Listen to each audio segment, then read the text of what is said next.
عید الفطر اور عید الاضحیٰ یہ دو خوشیاں ایسی ہیں کہ اگر اللہ ہمیں یہ نہ کہتے نا کہ یہ خوشی کے دن ہے پھر بھی خوشی ہوتی. کیوں؟ ایک مہینہ کھانے پینے کی چھٹی تھی, ایک مہینے سے ہم نے صبح ناشتہ, بھائی وہ جو ٹائم ہے نا 3:30 بجے, وہ کوئی کھانے کا ٹائم نہیں نوالا اترتا منہ سے. اب صبح سحری والوں نے دعوت کی تھی, کھایا جا رہا تھا, رات کو ہم نے 12 بجے کھانا کھایا, پھر بیٹھ رہے ہیں, پھر بھی ٹھوس رہے ہیں کہ یار نہیں کھایا تو سارا دن کیسے گزرے گا. پانی زبردستی ٹھوس رہے ہوتے ہیں کہ یار بھر لو, بعد میں پینے کو. کسی نے بڑا اچھا واٹس ایپ پہ میسج بھیجا کہ بھائی جتنا مرضی سحری میں پانی پی لو نا, شام تک جمع نہیں رہے گا, جتنی جسم کو ضرورت ہوگی یہ پانی استعمال ہوگا, باقی سب پیشاب بن کے نکل جائے گا. تو یہ جو ٹھوس رہے ہوتے ہیں نا سحری میں, اس نیت سے کہ شام تک پیاس نہیں لگے گی, ایسا کچھ نہیں ہے. وہ تو جتنا استعمال اس وقت ہونا ہو جائے گا, باقی سارا کیا ہوگا, وہ تو ضائع ہوگا. تو اس نے بڑا اچھا کام کیا, بڑی اچھی بات کی اس نے بولا کہ بھائی یہ جو اتنا پانی پیتے ہو نا, تو یہ سوچ لیا کرو یہ پیٹ ہے, یہ تربیلا ڈیم نہیں ہے. یہ ہمارا پیٹ ہے, یہ یعنی لوگوں نے سحری کے وقت میں پیٹ کو تربیلا ڈیم بنایا ہوا ہوتا ہے. اس میں اتنی جگہ نہیں ہے کہ آپ 6 گلاس پی لیں, تو جتنا میدا گنجائش دے گا اتنا ہی پی سکتے. لیکن پھر بھی ہم احتیاطاً کیا کر رہے ہوتے ہیں, یار کوئی بات نہیں پیشاب بن کے نکل جائے, تسلی تو ہو جائے گی, کیا پیا ہے. تو وہ کوئی نیچرل ٹائم نہیں ہے, نہ کھانے کا ٹائم ہے نہ پینے کا. ایک مہینے سے راتوں کی نیندیں خراب ہو رہی ہیں, صبح اٹھتے ہیں کتنی ٹینشن ہے, اور یہ اللہ کے لیے ہے.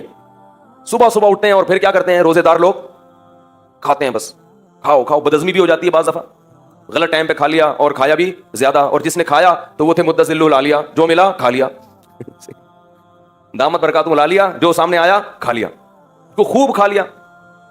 اب جو اصل ٹائم تھا ناشتے کا جس کے ہم عادی ہیں, اس ٹائم پہ نا آفس میں آپ کا کام کرنے کا دل چاہے گا. جو صبح آفس جاتے ہیں ان کی حالت دیکھو بیچاروں, چائے کے عادی ہیں, کچھ لوگ گٹکے کے عادی ہیں, کچھ پان کے عادی ہیں, کچھ نسوار کے عادی ہیں, کچھ سگریٹ کے عادی ہیں, وہ تمام چیزیں ختم. پھر جو شوگر لیول ڈاؤن ہونا شروع ہوتا ہے ظہر تک, لنچ یاد آتا ہے, یار اس وقت ہم کیا کیا کرتے تھے, کیسا دوپہر کا کھانا آدمی تسلی سے کھاتا ہے نا. بھوک لگتی ہے دوپہر کو, بڑی ٹائٹ بھوک لگتی ہے. جس کی صحت اچھی ہو نا اس کو دوپہر کو بھوک بہت سخت لگتی ہے, کتنا بھوک لگتی ہے, لیکن پھیکے منہ کچھ بھی نہیں کھاتے. پھر عصر میں بڑا دل للچاتا ہے ایسے. پھر ایسا ٹائم کھانے کا رکھا اللہ تعالیٰ نے مغرب کے وقت کہ وہ تھوڑا سا کھاؤ اور پھر نماز کھڑی ہو جائے. پھر لمبی تراویح 20 رکعتیں, اور 4 نظر نہیں آئے تو پھر پوری 20 ہی پڑھنی پڑیں گی, پھر پوری تراویحاں پڑھنی پڑیں گی. وہ سنت موقعہ قرار دے دیا اس کو, تو انسان کیا ہو جاتا ہے, تھک جاتا ہے.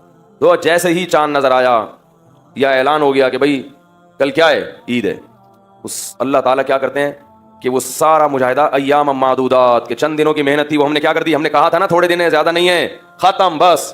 اور اعتکاف والوں کی تو ڈبل عید ہوتی ہے. کبھی زندگی میں بہت سے لوگوں نے مسجد کی شکل معذرت کے ساتھ نہیں دیکھی, بہت سو کی بات کر رہا ہوں, یعنی آپ لوگ کے علاوہ جتنے بھی ہیں, اور وہ 10 دن باؤنڈ ہو کے بیٹھ جاتے ہیں, اور پھر ان کی کیا ہوتی ہے, چھٹی ہوتی ہے.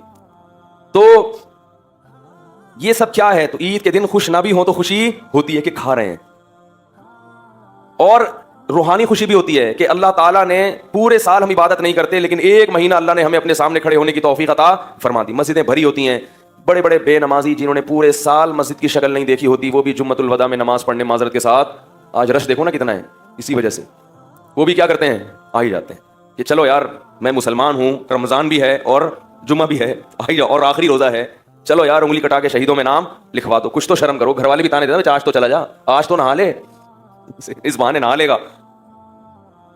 تو کچھ نہ کچھ عبادت کی بہرحال حلے کو توفیق. ایسا بدبخت پوری دنیا میں شاید ہی کوئی مسلمانوں کے پورا رمضان آئے اور ذرہ برابر بھی اس میں کوئی شیڈول میں تبدیلی نہ آئے. نہیں تو سحری اور افطاری کا ثواب تو ہر آدمی لیتا ہے, چاہے روزہ نہ بھی ہو. ایسا ہے نا کہ افطاری میں تو بہرحال دھرنا مار کے سب بیٹھ جاتے ہیں, تو وہ خود ایک برکت کا وقت ہے. تو ایک مہینہ کی اللہ کی طرف سے کیا ملتی ہے, چھٹی. ایک مہینے کے بعد کیا ہوتی ہے, چھٹی. فرمایا پورے سال کھاؤ. اور روحانی خوشی, یہ تو جسمانی خوشی ہے کہ کل سے ہمارا ناشتہ ٹائم پہ کیا ہو جائے گا, دوپہر کا لنچ, بولو نا بھائی, ہو جائے گا. شیطان روزہ رکھتا ہے عید کے دن, اور وہ ڈنر اور وہ گٹکے تو نہ کھا جا کر, لیکن جو کھانے والے ہیں وہ کہاں چھوڑیں گے, وہ دنیا چھوڑ دیں گے, گٹکے نہیں چھوڑیں گے وہ. تو وہ ساری چائے نسوار, ہمارے تو جو نسوار کے عادی ہوتے ہیں, ہمارے ایک استاذ ہیں میرے, اللہ تعالیٰ ان کی عمر میں برکت دے, پٹھان ہیں بڑے سخت قسم کے. وہ کہتے ہیں میرے والد صاحب کیا کرتے ہیں, پکوڑے رکھے ہوئے ہیں, سب کچھ رکھا ہوا ہے. وہ کہتے ہیں میرے والد صاحب کو نسوار نہیں ملتی نا رات شام تک, بہت, ابھی ان کے والد صاحب کا بھی انتقال ہو گیا, اللہ تعالیٰ مغفرت کرے. کہہ رہے وہ اتنی ٹینشن میں ہوتے تھے روزے میں, عصر کے بعد کوئی بچہ ان کے قریب نہیں جاتا. اور کہہ رہے والد صاحب کی 3 زوجات تھیں, یعنی 3 تو ایک اکٹھی رہتی تھی. کہہ رہے وہ ان میں سے بھی کوئی عصر کے بعد ابا کے قریب نہیں جائے گا, کیونکہ کچھ ابا کے مزاج کے خلاف بات ہو گئی تو ابا کا میٹر شارٹ, روزہ بھی ہے, نسوار نہیں ملی صبح سے. ٹھیک ہے, تو ایسے لوگ جب روزہ افطار کرتے ہیں تو ہم تو کھجور کھا رہے ہوں گے, زمزم, وہ کیا کرتے ہیں, اللہم لک صمت وعلی رزقک افطرت. پان والا کیا کرے گا, میں نے ایسے لوگ بھی دیکھے, ایک پکوڑا کھایا اور فوراً سگریٹ جلائی, وہ کہتے ہیں یار ہمیں پانی نہیں چاہیے, ہمیں کیا چاہیے. اس لیے یہ تمباکو, کیفین, نیکوٹین اس لیے منع کیا جاتا ہے, یہ کسی کام کا نہیں رہتا آدمی. تو اب اللہ کی طرف سے مکمل 1 مہینہ کے روٹین کے بعد اللہ نے کیا کر دیا, چھوٹ دے دی. صحت بھی اچھی ہو گئی. روزہ کیا ہے, جسم کی زکات ہے. پورے سال پتہ نہیں کیا اٹرم پٹرم کھا کھا کے جو میدے میں جتنے کھانچے وانچے فالتو میں بھر گئے تھے, تو روزے میں کیا ہوتا ہے, میدا وہ چیزیں ہضم کرنا شروع کر دیتا ہے. جو کچرا وچرا پڑا تھا نا, اسکریپ میں جتنا مال پڑا ہوا تھا, اس نے اسکریپ کو کیا کر لیا, کام میں لگا دیا. روزہ رکھنے سے کینسر کی بیماری دور ہو جاتی ہے, بہت سارے فائدے ہوتے ہیں. آنکھوں نگاہیں تیز ہو جاتی ہیں, جسم نتھر جاتا ہے, میدے کو کم کھانے کی عادت ہو جاتی ہے. سب سے بڑا ہمارے ساتھ مسئلہ یہی ہے کہ کم کھانے کی عادت ہمیں ہے نہیں. کم کھانے کی عادت پڑو کم, اور اس کو یہ احساس ہوتا ہے کہ دیکھو کم کھا کے بھی میں کتنا اچھا چل سکتا ہوں. بعض دفعہ سحری میں صرف 2 کھجوریں کھاتا ہے انسان جلدی میں, اور پورا دن نکال لیتا ہے. وہ عام دنوں میں آپ اس کا تصور نہیں کر سکتے. اس سے یہ انسان کو احساس ہوتا ہے کہ میرے لیے اتنا کھانا ضروری نہیں ہے, تھوڑے میں بھی میں بڑے مروں گا نہیں, اتنے آرام سے ہے. ہم کیا کرتے ہیں یار, اگر میں نے 2 پراٹھے نہیں کھائے تو میں تو مر جاؤں گا دوپہر تک. تو اتنا نہیں چاہیے کھانا ہمیں, 2-4 کھجوریں سارا دن چلاتی ہیں, اور رات کا بھی تھوڑا سا کھانا ہمیں صبح تک بڑے آرام سے چلا دیتا ہے. یہ احساس ہوتا ہے. اور روحانی فائدہ کیا, الصوم لی وانا اجزی بہ. نبی نے فرمایا, اللہ کہتے ہیں روزہ میرے لیے ہے, اس کا اجر میں خود دوں گا, فرشتوں سے نہیں دلواؤں گا. میرے لیے بھوک پیاس کو برداشت کیا. تو عید کے دن احساس ہوتا ہے کہ انشاءاللہ آج ہمارے اعمال کا ترازو کافی اللہ کی رحمت سے امید کر کے انشاءاللہ بھاری ہو گیا ہوگا, کیونکہ اللہ شکور ہے, قدردان ہے, تھوڑے پر بہت دیتا ہے. تو اللہ نے اسلام کا ایک رکن ہم سے پورا کروا لیا خیر و عافیت کے ساتھ. شیطان کو ہم پہ غالب آنے نہیں دیا, وہ ہم سے ناغے کروا دیتا روزوں کے. تو اللہ نے ہم سے کیا کیا, ایک نعمت ہم سے پوری کروا لی بہت بڑی. جو اسلام نے 5 ارکان ہیں نا, اسلام کے 5 پائے ہیں جن کے بغیر اسلام کی عمارت کھڑی نہیں ہو سکتی. تو اللہ نے اس سال وہ رکن ہم سے کیا کروا دیا, زندہ کروا دیا, پورا کروا دیا. بہت بڑی نعمت ہے. اس لیے اللہ نے فرمایا لتکبروا اللہ علی ما ہداکم, تاکہ تم جب روزے رکھو تو پھر عید کے دن اللہ کی کبریائی بیان کرو. لعلکم تشکرون, تاکہ تم شکر کر سکو کہ اللہ اکبر, تیری بڑائی ہے کہ تو نے ہمیں اسلام دیا, تو نے ہمیں ایسا دین دیا جس میں ایسی خوبصورت عبادتیں ہیں, اور پھر تو نے ہمیں اس پر عمل کرنے کی توفیق بھی تھی. یہ خوشی ایسی نہیں ہے جو منانی پڑے, یہ خود بخود محسوس ہو رہی ہوتی ہے. اور یہ ایسی خوشی ہے کہ جب محسوس ہو تو آپ اس کو سیلیبریٹ بھی کریں, بتائیں کہ مجھے محسوس ہو رہی ہے. نبی صلی اللہ علیہ وسلم عید کا دن باقاعدہ منایا کرتے تھے, اچھا لباس, خوبصورت لباس پہن کے. اور آپ صلی اللہ علیہ وسلم عید کی نماز سے پہلے کھجوریں تناول کرتے تھے, حالانکہ اس وقت آپ کا کھانے کا معمول نہیں تھا, لیکن عید کے دن صبح اٹھ کے کھایا کرتے تھے. کیوں؟ یہ بتانے کے لیے کہ آج ہمارا روزہ نہیں ہے, آج وہ کیا ہو گیا ہے, ختم. لہذا ہم اللہ کی نعمت سے لطف اندوز ہوں گے. آج ہم کیا کریں گے, کھائیں گے. حالانکہ ہمارے نبی کو کھانے پینے میں رغبت بولو بھائی نہیں تھی. عید کے دن باقاعدہ کیا کر رہے ہیں, اور نماز سے پہلے کھا کے آ رہے ہیں, پہلے کھاؤں گا پھر کیا کروں گا, نماز پڑھنے جاؤں گا. بقرعید میں ایسا نہیں کرتے تھے آپ, بقرعید میں دیر سے کھاتے تھے. عید کے دن کیا ہے, صبح اٹھ کے کچھ تناول کرنا ہے کہ آج ہمارا روزہ نہیں ہے, آج محنت اور مشقت کا دن نہیں ہے. تو نبی نے تو چند کھجوریں کھائی تھیں, ہم کیا کھا لیتے ہیں ایک دم سے جو بریکیں. میں تو حیران ہوتا ہوں, صبح بھی چاٹ, پھر وہ اتنے بڑے بڑے شیر کے ڈونگے پی گئے, پھر تھوڑی دیر میں کھانا آ رہا ہے. ابے بھائی ایک کھاؤ, لیکن اس کا یہ مطلب تو نہیں ہے کہ کبھی زندگی میں کھانے کو ملا ہی نہیں, آپ کو ملتا رہے گا انشاءاللہ, کھائیں ضرور. جب انسان بھوکا رہتا ہے نا تو میدا ایک دم سے پھر کھانا ہضم نہیں کر پاتا, وہ پھر خراب ہو جاتا ہے. تو وہ اس کا بھی تھوڑا سا خیال کرنا چاہیے. بہرحال اللہ نے ہمیں یہ خوشی کیا دی جو ہمیں منانی نہیں پڑتی, باقاعدہ خوشی محسوس ہوتی ہے. اور روحانی بھی ہے کہ اللہ نے گناہوں کو معاف کیا. سارے نہیں بھی معاف ہوئے ہوں گے تو کچھ تو ہو گئے ہوں گے نا. خوش قسمت تو وہ ہے جن کو پوری توبہ کی توفیق مل گئی, نہیں تو کچھ تو کم ہوا. بھائی اتنے روزے رکھے ہیں ٹھیک ہے, بدماشیاں بھی ہیں, لیکن یہ بھی تو ہے نا قیامت میں. اگر فرشتے کہیں گے تو نے یہ کیا, نالائق تو اس دن فلم دیکھ رہا تھا, تو اس دن یہ کر رہا تھا, تو ہم کہیں گے اللہ یہ بھی تو ہے, روزہ بھی تو رکھا ہوا تھا رمضان میں, تراویح بھی تو پڑھ رہا تھا, تو کچھ تو کم ہوگا نا. جہاں گناہوں کی سزا ہے وہاں نیکیوں کی جزا بھی تو ہے, کچھ تو تخفیف ہوگی. اگر رمضان نہ ہوتا تو صرف گناہ ہی گناہ ہوتے, نیکیاں ہمارے پلڑے میں یا تو ہوتی نہیں یا بہت تھوڑی ہوتی. یہ وہ خوشی ہے جو مسلمان کو عید کے دن محسوس ہوتی ہے, اور پھر اللہ نے اس کے منانے کی باقاعدہ اجازت بھی دے دی.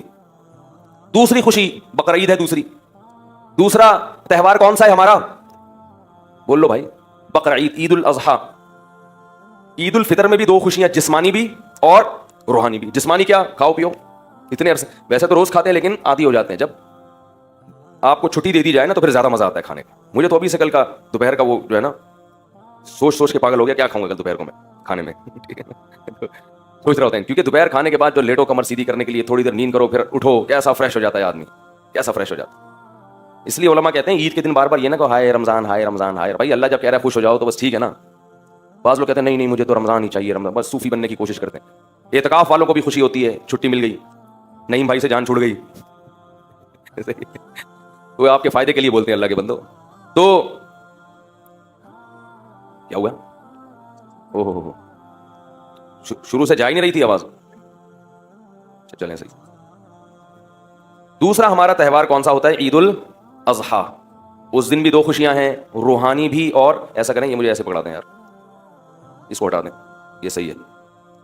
عید الاضحیٰ کے دن بھی روحانی خوشی بھی ہوتی ہے اور جسمانی. جسمانی کیا؟ دھڑا دھڑ گوشت پہ لو تسلی کے ساتھ. کیا خیال ہے؟ اتنا گوشت پورے سال کھانے کو نہیں ملتا. اتنا گوشت, بکرے کا بھی ہے, گائے کا بھی ہے, دمبے کا بھی ہے, ٹھیک ہے, اور اونٹ کا بھی ہے, اور پھر چانپے بھی ہیں, پائے بھی ہیں. یعنی ایسا نہیں ہوتا کہ پائے آپ کو نہ ملیں, بھائی بہت ہیں پائے, پائے پائے. سیریاں بھی ہیں, اور کٹاکٹ چاؤ, وہ نہیں, وہ مکرو ہے ہمارے یہاں. کٹاکٹ جو گردے پھیپڑے کا ہوتا ہے, کلیجی بھی ہے. اتنا وافر مقدار میں گوشت. کلو منہا, اللہ فرماتے ہیں رج کے کھاؤ, واطعموا البائس الفقیر, اور غریبوں کو بھی رج کے کھلاؤ. تو گوشت دبا کے تسلی کے ساتھ, اتنا تازہ اور اتنا لذیذ. قربانی کے گوشت کی لذت ہی الگ ہے. اتنا گوشت پورے سال, اور گوشت سید الطعام ہے, تمام کھانوں کا کیا ہے؟ بادشاہ ہے. یہی وجہ ہے کہ ہر دعوت میں کیا ہوتا ہے؟ گوشت ہوتا ہے. اگر آپ نے ولیمے کی دعوت کی اور آپ نے بہترین قسم کے دال چاول کھلا دیے کسی کو, وہ مانے گا؟ بولے گا بھائی گوشت کہاں ہے؟ باربیکیو میں گوشت ہوتا ہے, ہر بڑے ہوٹل میں کیا ہے؟ مسلمان گوشت خور ہے, ہندو گوشت نہیں کھاتے. سنے آپ کھانے لگے ہیں واللہ عالم, لیکن مسلمان ہمیشہ سے کیا ہے؟ گوشت خور ہے, کیونکہ گوشت خوراک ہے بھائی, لذت بھی ہے اور پروٹین بھی ہے. تو یہ ہمیں تازہ وافر مقدار میں کھانے کو ملتا ہے ہر قسم کا. اور روحانی فائدہ, ایک فائدہ کیا کہ ہم کھلاتے بھی بہت ہیں. عام دنوں میں اتنا کھلا نہیں سکتے, جیب بسا اوقات اجازت نہیں دیتی. اتنا کھلاتے ہیں, 1/3 صدقہ کر دیا, رشتہ داروں کو بانٹ دیا, دعوتیں کر لیں. تو اللہ کو کھلانے والا بھی کیا ہے؟ پسند ہے. اور یہاں جو ایک مادی فائدہ یہ بھی رہ گیا کہ عام دنوں میں جب آپ کھائیں گے تو کھانے پہ ثواب نہیں ملتا, ثواب روزے پہ ملتا ہے. لیکن بقرعید کا گوشت کھانا کیا ہے؟ ثواب ہے. اسی وجہ سے بقرعید میں روزہ رکھنا حرام ہے, کیونکہ اللہ تمہاری دعوت کر رہا ہے اور تم اللہ کی دعوت کو ٹھکرا رہے ہو. تو اس سے زیادہ نفیس کھانا, عزت والا کھانا ہو سکتا ہے کہ اللہ اس جانور کو کس کی طرف منسوب کر رہے ہیں؟ میرا یہ, اور میں تمہیں کھلا رہا ہوں. کھلاتا تو پورے سال اللہ ہے, لیکن اس کی نسبت اللہ نے کس کی طرف کی؟ اپنی طرف کی. میرا جانور ہے, میرے نام پہ قربان کیا تو مجھے دے دیا, مجھے گفٹ کر دیا ہے. اب میں تمہیں اجازت دیتا ہوں کہ میری اس چیز میں سے تم بھی کھاؤ. آپ کیا میرا روزہ ہے, غضب آئے گا اللہ تعالیٰ کو. تو وہ کھانا بھی معمولی کھانا نہیں ہے. وہ کون کھلا رہا ہے؟ اللہ کی طرف نسبت, اللہ کی ضیافت, اللہ نے میزبانی کی ہے مسلمانوں کی. تو اس کا کیا مزہ ہے بھائی, اس کو تو پھر کباب بنا بنا کے ٹھوسو. اور دوسرا روحانی فائدہ, یہ تو جسمانی فائدے ہو گئے. دوسرا روحانی فائدہ کیا؟ صدقات و خیرات. اور ایک بہت سب سے بڑا فائدہ کیا کہ ابراہیم علیہ السلام کی یاد ہم نے تازہ کر دی. ان کی سنت کو زندہ کرنے کے لیے ہم نے جانور کیا کیا ہے؟ قربان کیا. لہذا ہر ایک بال پر اللہ ہمیں نیکی دے رہا ہے. تو روحانی طور پر جو اعمال کا ترازو تھا وہ کافی وزنی ہو جاتا ہے. نبی نے فرمایا کہ اللہ کو بقرعید کے دن جانور کا خون بہانے سے زیادہ کوئی عمل محبوب نہیں ہے. اور یہ دیوانگی ہے کہ مال کو ضائع کر دو اللہ کے لیے. تو روحانی سکون میں ملتا ہے کہ اللہ کے لیے ہم نے کیا کیا؟ اپنے مال کو قربان کیا. اور جسمانی بھی کہ دوپہر کیا ملے گا کھانے کو؟ کلیجی تو 10 بجے ہی آ جاتی ہے, اور پھر وہ چلتا رہتا ہے سیٹ اپ. تو یہ دو خوشیاں ہمیں منانی نہیں پڑتی خود بخود. تبھی مسلمان عید اور بقرعید کے دن نہ شراب پیتے ہیں نہ ناچتے گاتے ہیں, کیونکہ ان کو خوشی منانی نہیں ہے, خوشی خود بخود ہو رہی ہے. غیر مسلموں کو خوشی ہوتی نہیں ہے, تو خوش رہنے کے لیے ان کو شراب کا سہارا, بولو بھائی, لینا پڑتا ہے. موسیقی کا سہارا لینا پڑتا ہے, ناچ گانے کرنے پڑتے ہیں. جتنی روحانیت مسلمانوں کے تہوار میں ہے, اتنی روحانیت کسی مذہب میں نہیں ہے, کسی تہوار میں نہیں ہے. جو بھی تہوار خوشی کا آئے گا, لوگ ٹریک سے کیا کرتے ہیں؟ ہٹ جاتے ہیں, کیونکہ ان کے پاس کچھ ہے نہیں. ہمیں اللہ اس کے رسول نے خود بتا دیا, ہمیں ہٹنے کی ضرورت نہیں. اس لیے کہ عید کے دن کھانے کی اجازت مل جانا یہی بہت ہے. بس کھائیں گے آج, بس یہ کافی ہے. ہمیں اسی سے بہت خوشی ہو گئی. روٹی کھائیں گے, پراٹھا کھائیں گے صبح اٹھ کے, بہت دنوں سے نہیں کھایا, یہی خوشی بہت ہے. تو اس لیے میرے بھائی, قرآن مجید میں اللہ تعالیٰ کا ارشاد ہے, فطرت اللہ التی فطر الناس علیہا. اسلام وہ دین فطرت ہے جس پہ اللہ نے لوگوں کو پیدا کیا. یہ محمد صلی اللہ علیہ وسلم کا بنایا ہوا دین نہیں ہے. کوئی انسان اس قابل نہیں ہوتا کہ وہ اتنی سی عمر میں بغیر کسی یونیورسٹی میں پڑھے ایک ایسا دین دنیا کو دے کے چلا جائے جس کے مقابلے میں کھڑے ہونے کے لیے کوئی تیار نہ ہو. تو اسلام کا رمضان بھی اسلام کے برحق ہونے کی دلیل, رات کی تراویح بھی اسلام کے برحق ہونے کی دلیل, اور مسلمانوں کے تہوار بھی اسلام کے برحق ہونے کی دلیل. اور اس میں عید الفطر بھی ہے اور صدقہ فطر بھی ہے, تاکہ آپ کے ساتھ غریب لوگ بھی عید کی خوشیوں میں شریک ہو جائیں. صدقہ فطر ہے. فطر کا فلسفہ بڑا ٹیکنیکل ہے. بس یہ آخری بات کر کے بیان ختم کرتا ہوں. دیکھو صدقہ فطر کیا ہے کہ آپ جتنے بچے پال رہے ہیں سب کی سر کا کیا نکالیں گے؟ صدقہ. جتنے بچے زیادہ ہوں گے صدقہ اتنا ہی زیادہ. اور یہ صدقہ فطر جرمانہ نہیں ہے, شکرانہ ہے, کیونکہ عید میں جرمانے, بولو یار بڑی ٹیکنیکل بات کر رہا ہوں, ٹیکنیکل, یہ کتابوں میں شاید آپ کو نہ ملیں. صدقہ فطر شکرانے کا صدقہ ہے, جرمانے کا ٹیکس نہیں ہے کہ اتنے کیوں ہیں. یہ شکر ہے کہ ماشاءاللہ اتنے ہیں, تو تمہیں اللہ نے تمہارے ذریعے سے اتنے لوگوں کو کھلا رہا ہے, لہذا سب کی طرف سے شکر کے صدقہ نکالو کہ اللہ تو نے میرا ہاتھ اوپر رکھا اور مجھے اتنا کچھ دیا کہ میں اتنے لوگوں کی, اتنے بچوں کو کھلا رہا ہوں. اللہ نے کہا یہ اتنی بڑی نعمت ہے, کیونکہ کھلانا اللہ کا کام ہے, یہ اللہ کی صفت, تو یہ تجھے اللہ نے توفیق دی کہ تو کھلا رہا ہے, لہذا اس کا شکر میں مزید پیسے تجھے جمع کرانے پڑیں گے. تو اس سے فیملی پلاننگ والوں کے نظریات پہ بولو بھائی, وہ کہتے ہیں 2 بچے نعمت ہیں, 2 بچے نعمت ہوتے تو 10 بچوں پہ شکرانہ کم ہوتا, 2 پہ زیادہ ہوتا, کہ اتنی بڑی نعمت صرف 2 ہیں. اللہ نے کہا جتنے بچے ہیں ہر ایک کا شکرانہ الگ سے, کہ اللہ یہ بھی ہے, یہ بھی تو نے مجھے نعمت دی, لہذا اس کا بھی 2.25 کلو گندم یا 1.25 دونوں قول ہیں علماء کے, اے اللہ یہ بھی تو نے مجھے دیا اور میں اس کو کھلا بھی رہا ہوں, تو اس کی طرف سے بھی کیا ہے شکر کہ تو نے مجھے کھلانے کی توفیق دی. اور ہر سال یہ دوبارہ شکر ادا کرنا پڑے گا کہ اب تک ہیں, سمجھ رہے ہو. تو صدقہ فطر میں ہمیں یہ تصور بھی ملتا ہے کہ بڑا خاندان ہوگا تو صدقہ فطر زیادہ ہوگا, کیونکہ اللہ کی نظر میں بڑا خاندان یہ بہت بڑی نعمت. تو امید ہے آپ لوگوں نے ادا کر دیا ہوگا, نہیں کیا تو کر دیے گا, بہت ثواب ملے گا انشاءاللہ. اللہ تعالی ہم سب کو عمل کی توفیق عطا فرمائے. سبحانک اللہم و بحمدک, نشہد ان لا الہ الا انت, نستغفرک ونتوب الیک. کل 7:15 بجے عید کی نماز ہوگی انشاءاللہ. صدقہ فطر جو ہے بہتر ہے عید سے پہلے دیں, لیکن عید کی نماز کے بعد بھی جائز ہے, وہ قضا نہیں ہوتا, لیکن ثواب کم ہو جاتا ہے, سمجھ رہے ہیں.